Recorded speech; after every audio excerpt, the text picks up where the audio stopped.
Join me today as we talk about the new Trump initiative that says you can now use your rent when buying a mortgage. The Alligator Alcatraz, are there really maggots in the food? And Senator Kennedy's funny back and forth with a witness that testified today in front of the Crypto Council. And big investigations are coming up with John Brenner and James Comey. Let's see what happens with those guys, huh? Stick around. You just might learn something.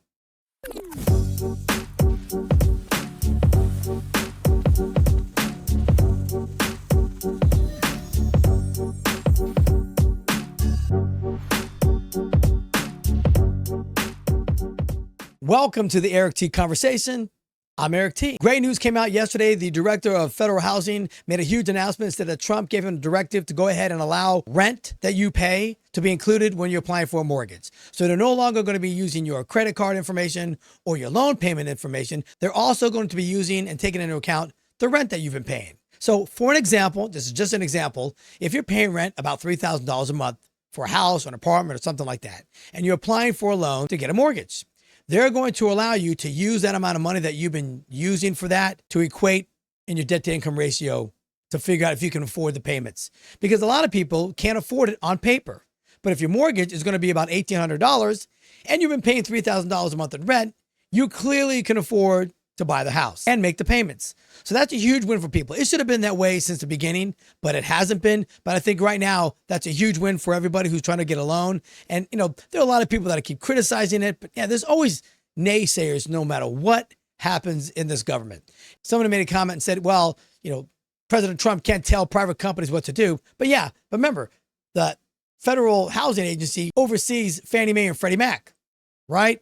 So those are federal agencies. So yes, they are going to be able to do that. And a lot of these other mortgage companies that are lending out money are going to start having to use that in order to get those type of loans processed through. It's going to change the way the whole system is. And that's great because Jerome Powell right now will not come off the interest rates. Tariffs have been working, and I'm going to get into that in a minute, but Jerome Powell won't come off the interest rates. Our economy is starting to thrive again, and he won't back off. And the reason why he's not backing off is because he's being stubborn about it, because he doesn't think what's going to happen in the future, and nobody can. But you got to let people buy houses right now because there's a ton of houses that are on the market that aren't selling because the interest rate is so high. If you lower the interest rate, people will start buying houses again. So hopefully we can get that done because a lot of people don't like the Fed. Actually, the majority of people who know what the Fed is don't like it. By the way, it's not a federal agency, if you don't know that. Many people do, but it's not. It was created in 1913 by a bunch of evildoers on Jekyll Island to keep the money in the United States balanced and not overdraw itself. Because, remember J.P. Morgan had to bail out the United States because we were in a deficit? They didn't want that to happen again. So all these rich billionaires at the time got together and they created the Federal Reserve. The problem with the Federal Reserve is they like stuff centralized. Since they've taken in charge of it, 95% of the US dollar has lost its value. People that are in favor of getting rid of the Fed want us to go back to a gold-backed currency because in 1972, whenever it was, Richard Nixon took us off the gold standard. He made an agreement with the Saudi countries and said, look, if you promise to trade oil in US dollars, we will protect you. And that's the deal that was made. But the problem is the dollar continues to lose value. It's not pegged to anything. And if they need more, they just print it, which causes what? More inflation. So people want a gold-backed currency because it's decentralized. Gold has continually kept its value over hundreds of years. That's why they like Bitcoin and other cryptocurrencies, because those cryptocurrencies are decentralized. And that's a huge, great win for everybody. If we get things that are off centralized currencies, make them decentralized so people can't manipulate them, that makes the economy boom even more. And right now, they're having a Senate hearing with cryptocurrencies. And the heated exchange between Senator Kennedy and Richard Painter was testifying of the Minnesota School of Law of Economics. And he was arguing that all this money in cryptocurrencies and Bitcoin has been filtered to government agencies and different senators and congressmen in order to get these crypto legislations drawn up and passed. And they had a bunch of crypto people there. They had Brad Garlinghouse on the panel in the back. And it was a heated exchange. Check it out. Why do you think the crypto industry is buying Senator Gillibrand. I said, look at the campaign contributions from this industry. Do you think they've bought her? No, I said, look at the campaign you contributions. said they bought her. Do you think they Senator, bought her? you need to focus on this bill instead of trying to distort my Twitter. You called one of my colleagues were quoting a crook, what a Marxist in Chicago said about And what evidence do you have that she's a crook? I said there is massive amount of campaign contributions coming into this Congress from the crypto industry. Do you want to apologize to Senator Gillibrand? I do not want you to have to apologize for passing legislation do you want to that apologize destroys to our Senator economy. Gillibrand for calling you are distorting crook. what I said, just like you did in the last hearing. You're wasting everybody's time, Senator. You're a whack job. Senator, you are wasting. Well, I think we are next level whack job. But cryptocurrency is happening. The legislation is going to happen. And the people that are against cryptocurrencies, and I've mentioned this many, many times, they don't want the money tracked. And once we get on the rails and we are on the blockchain, you can track every dollar that the U.S. government sends to whatever country and whatever federal agency and whatever aid that we send out. You can track it on the blockchain.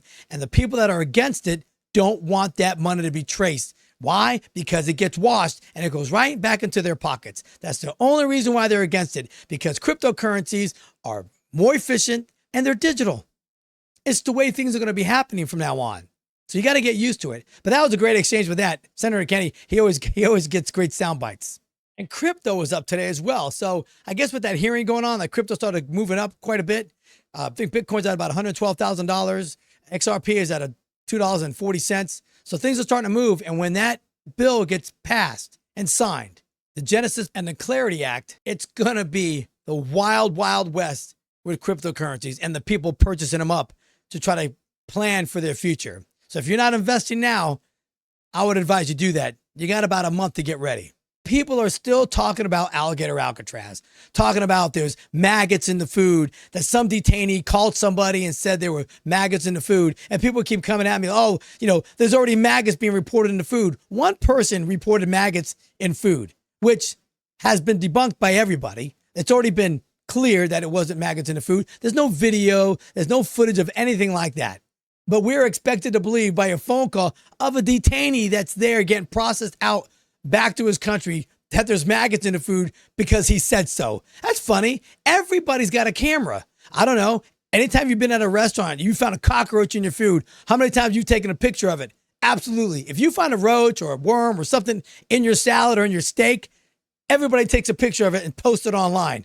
And guess what? That didn't happen. So that's all debunked. So the people that are saying, oh, there's maggots in the food, they're being mistreated, absolutely false. Those rumors have been squashed. There's no validity to those at all. They have one complaint, though, which is I can testify firsthand by being in one of those facilities during the hurricanes with the National Guard, is one of the detainees said it is extremely cold inside. It is extremely cold inside because the ACs that are in there, big tubes, and they just pump a bunch of cold air in it. And they don't have like a thermostat. You don't shut them off and on. They're just on. So the dude's in the Everglades in South Florida, and he's actually complaining that it's too cold inside that place. He said the mosquitoes are huge, which if you live in Florida, we know that. But it's too cold in the facility, which is kind of laughable. That's the one complaint this guy had to his girlfriend. The place is just too cold. And I get it. It is pretty cold. And I only had a poncho liner. I had nothing else. These people got blankets. They can even get more blankets probably brought to them if they ask. So that was pretty interesting to find that out. And now our Justice Department, who's getting a lot of flack now with the whole Epstein thing, and I did a whole bit on that. But right now they are putting an investigation together against James Comey, the former director of the FBI, and John Brenner, who was a former director of the CIA. And why? Because they created the whole Russiagate thing against Trump after he became president. It was completely fabricated. If you don't know that, you read the book by Kash Patel and read the book by Dan Bongino, and it goes over all the evidence that was in that. I mean, Kash Patel broke the whole case open, and he found all the witnesses, found all the testimony, and found out where and why it happened. And they paid for it through campaign funds from Hillary Clinton, which is illegal to do that. So they're going to investigate those guys, and people need to go to jail. If people don't start going to jail for these things that we keep talking about, then we're going to lose faith in the system, even with Trump being in there. Because right now, a lot of the country who was on Trump's side about the whole Epstein stuff, thinking it's going to get put out there right away, it's a big nothing burger. And the list that we were told about for almost 3 years, it comes out, There is no list, even though there was a list sitting on Pam Bondi's desk, but she wasn't talking about the list. She was referring to just the paperwork of the Epstein case that was on her desk. Wasn't exactly the list that she was looking at. They're just juggling so much about this, and they've lost all credibility with that one small thing. We found out last couple of days that this administration, the DOJ, has bungled the whole thing, and they've made the whole thing worse. It'd be better if they just never said anything about it, because we were all wondering where all the files were, and now we realize the files are gone. So there's a lot of speculation. Was Trump on there? Was he not on there? Did he go to Epstein's Island? No, he never traveled. You know, people keep talking about Trump being on the island or that he used his plane. So that means he was on the island. You need to understand something about flight logs. Airplanes have a strict code by the FAA. They have to file a flight log, and they have to file who's on that aircraft. When Trump was on the airplane, flying on Jeffrey Epstein's airplane, there are logs where that plane went and where it landed. It didn't land anywhere but New York and South Florida, and then somewhere else. And a couple of times, his kids were with him with his ex-wife, Marla Maples. It's clear. He didn't go to the island. He went to different cities in the United States only 7 times. It wasn't 13, it wasn't 25, 7. And if Trump was on this list on Epstein's Island, the Democrats would have put it out there during the campaign, and right now we'd have President Kamala Harris, which we do not. So everybody keeps saying that Trump's on there. Get over it. Get a life.